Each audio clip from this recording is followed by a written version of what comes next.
നിലവിലെ പ്രധാന പോരാട്ടം ഇവർ തമ്മിലാണ്. നമുക്ക് ആ സ്ഥാനാർത്ഥികളുടെ ആ ലിസ്റ്റ് ഒന്ന് നോക്കിക്കഴിഞ്ഞാൽ, പ്ലേ ചെയ്ത് കഴിഞ്ഞാൽ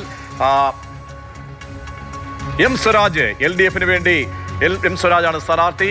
ഒപ്പം തന്നെ ആര്യാടൻ ഷൗക്കത്ത് UDF സ്ഥാനാർത്ഥി. ഒപ്പം തന്നെ PV അൻവർ, മാത്രമല്ല സിദ്ദീഖ് മത്സരിക്കുന്നുണ്ട്, സാദിഖ് മത്സരിക്കുന്നുണ്ട്. SDP സ്ഥാനാർത്ഥിയായിട്ടാണ് മണ്ഡലത്തിൽ മത്സരിക്കുന്നത്, മാറ്റുരയ്ക്കുന്നത്.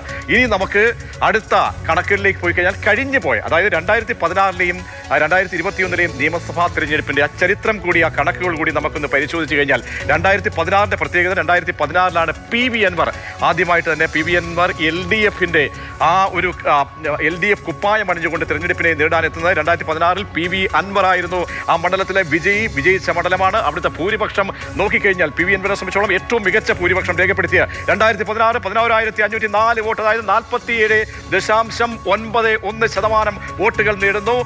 PV അൻവർ ആര്യാടൻ ഷൗക്കത്തിനെയാണ് തോൽപ്പിച്ചത്. പ്രധാന സ്ഥാനാർത്ഥിയായിരുന്നു ഗിരീഷ് മെക്കാട്ട് BDJS വേണ്ടി ആ മണ്ഡലത്തിൽ സ്ഥാനാർത്ഥിയായ ആളാണ്. അങ്ങനെ അന്നത്തെ ഈ പോളിംഗ് ശതമാനം കൂടി പരിശോധിച്ച് കഴിഞ്ഞാൽ 78.83% ആ വർഷത്തെ പോളിംഗ് ശതമാനം. ഇതാണ് 2016-ലെ കണക്ക്. 2021-ലേക്ക് നമ്മൾ എത്തിക്കഴിഞ്ഞാൽ ആ മത്സരത്തിന്റെ കണക്കും ഒരു സുഷിരൻ പോരാട്ടം മണ്ഡലത്തിൽ നടന്ന 2021-ലെ പ്രധാനപ്പെട്ട തെരഞ്ഞെടുപ്പിൽ PV അൻവർ അന്നും വിജയിക്കുന്നു. PV അൻവർ രണ്ടാമതും LDF കോട്ടയിലാണ് LDF സ്ഥാനാർത്ഥിയായിട്ടാണ് മത്സരിക്കുന്നത്.